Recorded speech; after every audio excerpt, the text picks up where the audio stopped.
Bienvenidas y bienvenidos. A ver, cerremos los ojos un momento e imaginemos caminar por Jerusalén, hace 2000 años. Sentimos el bullicio, ¿no? Los olores, las conversaciones en arameo, quizá griego. Hoy vamos a sumergirnos en esa época. Usaremos como guía unos fragmentos muy interesantes del libro Jerusalén en tiempos de Jesús. Exploraremos cómo era la vida, el trabajo, el comercio, esa compleja estructura social en un momento clave, claro. Exacto. Nuestra misión hoy es desenterrar esas joyas del material, ¿sabes? Esos detalles que nos hacen decir, ah, mira, y nos pintan un cuadro vivo de aquel entonces. Justo eso. Vamos a analizar cómo la religión, la economía y también unas ideas muy fuertes sobre la pureza, cómo todo eso daba forma a la vida. En esta ciudad tan particular, ¿no? Centro político, espiritual, del judaísmo. Vamos a desglosar esta información. Perfecto. Empecemos por lo básico, ¿te parece? El día a día, el trabajo. ¿A qué se dedicaba la gente común? Porque entiendo que el trabajo manual era muy valorado. Absolutamente. Jeremías menciona un dicho rabínico que es, bueno, muy claro. Quien no enseña un oficio a su hijo es como si le enseñara el bandidaje. ¡Qué fuerte! Sí, así que la artesanía era fundamental. Y lo interesante es la variedad de oficios, algunos muy específicos. ¿Como cuáles, por ejemplo?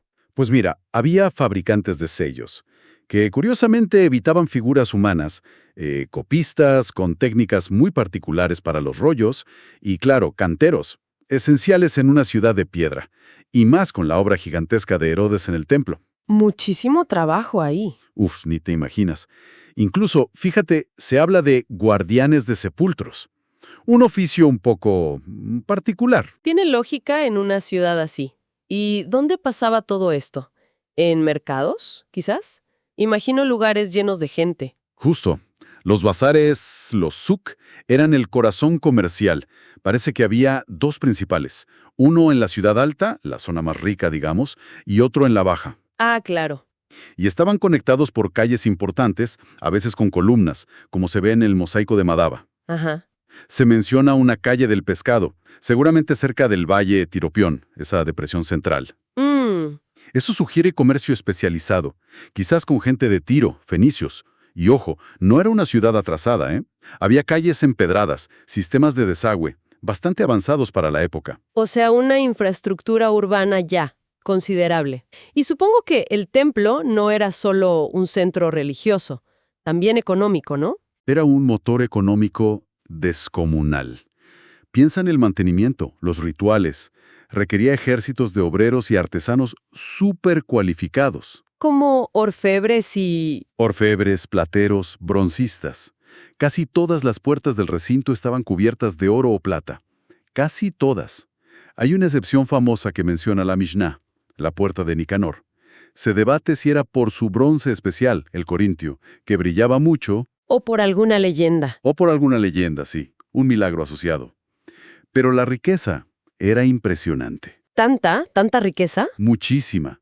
Candelabros de oro macizo, vasijas sagradas, algunas muy antiguas, sin pie, otras con mangos de oro donados por reyes conversos, como Monobaso. ¡Vaya! La cantidad de oro era tal que, después de la conquista romana, cuando saquearon el templo en el 70, dicen que el precio del oro se desplomó en toda Siria. Increíble. ¿Y esa dependencia tan grande del templo? Me imagino que crearía oficios muy específicos, quizás hereditarios. Exacto. Ahí has dado en el clavo. Tenemos el caso de los panaderos de la familia Garmu. Los Garmo. Sí, guardaban la receta del pan de la proposición como un secreto familiar. O los perfumistas de la familia Utino, para el incienso sagrado. Y fíjate qué curioso, hay constancia de una especie de huelga de estos artesanos. ¿En serio? Una huelga, sí. Reclamaron mejores salarios por su habilidad única. Y parece que lo consiguieron. También había barberos para rituales específicos del templo. Es fascinante ver ese contraste, ¿no? Una ciudad en un lugar, bueno, complicado geográficamente, montañas, poca agua, pocas materias primas. Exacto. Pero que por su peso religioso y político se convierte en un centro artesanal y de servicios tan potente. Ese es el punto clave. La importancia religiosa tiraba más que las limitaciones físicas. El templo era como un imán. Atraía recursos, generaba una economía propia muy, muy dinámica. Claro. Y esa economía no podía vivir solo de lo local, supongo. Necesitaba comercio con el exterior, ¿verdad? ¿Cómo funcionaba eso? Sí, claro. Jerusalén, aunque no estaba justo en una ruta comercial principal, estaba conectada. Había aduanas en los mercados, se cobraban impuestos, los recaudadores, por cierto, solían ser judíos locales. Y había mercados especializados, de grano, de ganado, de madera, y bueno, lamentablemente también se menciona un lugar para vender esclavos. Qué terrible. ¿Y se notaba la influencia de otras culturas? Grecia, Roma. Culturalmente, la influencia griega era palpable, sobre todo en el comercio. La Misná está llena de palabras griegas para cosas de negocios, mercancías. Ajá. Sabemos que había atenienses en la ciudad. Herodes tenía guardias tracios. Y vemos personajes en el Nuevo Testamento como Pablo viajando con gente de ciudades griegas. Incluso hay una teoría interesante sobre la sinagoga de los libertos. Se encontró una inscripción, quizá. ¿Y qué? Podría haber sido un lugar para judíos de la diáspora, tal vez descendientes de esclavos liberados en el mundo romano, libertos. Interesante conexión. ¿Y qué cosas llegaban de más lejos? ¿Qué productos? Madera de cedro del Líbano, fundamental para el templo, claro. Artesanos de Egipto, aunque los textos rabínicos a veces dicen, medio en broma, que sus reparaciones no eran las mejores. Y conexiones muy fuertes con Babilonia. De allá venían sacerdotes importantes. El gran maestro Gilel era conocido como el Babilonio. Ah, Gilel. Incluso los magos de Oriente, según Mateo, vinieron de lejos preguntando por un rey judío. Cierto, cierto. Pero imagino que el mayor movimiento de gente no era tanto por el comercio normal, sino por las fiestas religiosas, las peregrinaciones. Sin duda alguna. Especialmente en Pascua. La ciudad se desbordaba. Las fuentes antiguas hablan de cifras enormes, a veces millones de peregrinos. ¡Millones! Parece muchísimo. Sí, Jeremías es más cauto con eso. Basa su cálculo en algo muy práctico. El Cordero de Pascua tenía que sacrificarse sí o sí dentro del recinto del templo, no en casa. Ah, claro, el ritual era allí. Exacto. Entonces, analiza el espacio disponible en los atrios para eso, unos 4.200 metros cuadrados, y calcula cuánta gente cabría sacrificando a la vez. ¿Y cuántos serían? Unas 15.000 personas simultáneamente. 15,000. Vale, entonces, ¿cuál sería una estimación más realista de la población total en esas fiestas? Jeremías sugiere una población estable de unos 25.000 a 30.000 habitantes. Y que durante la Pascua, eso podría multiplicarse hasta alcanzar quizá unas 125.000 personas. 125,000. Sigue siendo una multitud impresionante para la época. Totalmente. Imagínate una ciudad que de repente multiplica su población por 4 o 5. El impacto económico tuvo que ser brutal. Enorme. La demanda de animales para el sacrificio. Corderos, palomas. De ahí viene la escena de Jesús echando a los vendedores del templo, ¿no? Claro. Y la demanda de comida, de alojamiento. Además, había una norma religiosa, el segundo diezmo. El segundo diezmo. Sí, obligaba a gastar en Jerusalén el valor de una 10ª parte de ciertos productos agrícolas. Era un sistema que, básicamente, forzaba el consumo festivo en la ciudad. Qué curioso mecanismo. Aunque llegar hasta allí no debía ser ni fácil ni seguro, ¿verdad? Para nada. Los caminos en Judea, bueno, no eran muy buenos en general. Aunque los romanos hicieron mejoras y la ruta desde Babilonia se cuidaba más. Pero el peligro. El peligro de bandidos era real, muy real. Lo vemos en la parábola del buen samaritano, ¿no? Que ocurre en la peligrosa ruta a Jericó. Cierto. Hay crónicas de asaltos. Incluso Barrabás es descrito como un bandolero, un ladrón.